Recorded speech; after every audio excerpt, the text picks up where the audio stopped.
As we celebrate 30 years of operational oceanography, we want to share the amazing work of leading scientific institutions across Europe that help us understand and predict the ocean.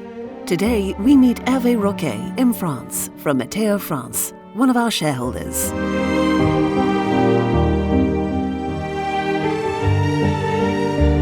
Pour vous présenter en quelques mots Météo France, donc c'est le service météorologique national français.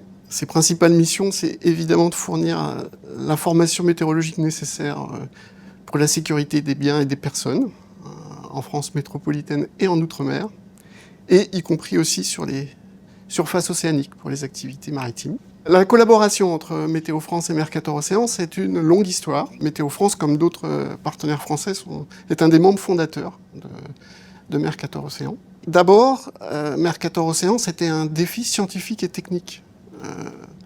Le défi scientifique et technique, c'était être capable, en mettant les efforts communs de tous les partenaires français, de développer et mettre en place un système opérationnel qui permette de prévoir l'état de l'océan. L'idée de fournir des prévisions précises de l'état de l'océan dans les jours et semaines qui viennent, ça c'était une innovation majeure. Météo France a par exemple une mission d'assistance pour tout ce qui concerne les accidents de pollution par hydrocarbures en mer. Nous avons aussi une mission d'État pour la prévision d'échouement de sargasses sur l'arc antillais, la multiplication des phénomènes extrêmes qui, par exemple, vont avoir un impact sur les phénomènes de submersion à la côte, etc. Mercator Océan nous fournit des informations nécessaires pour initialiser la partie océanique de ces modèles.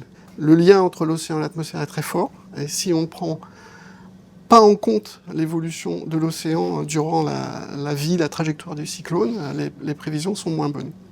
Donc toutes ces raisons font qu'on a besoin des services Mercator Océan, et toutes les améliorations dans les services Mercator Océan ont un impact pour nous sur la qualité de nos prévisions finales.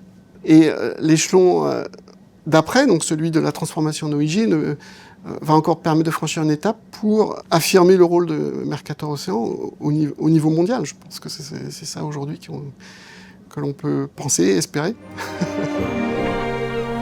From operational to digital oceanography, this is the story of a vision, giving everyone the chance to explore and understand what's happening in the ocean.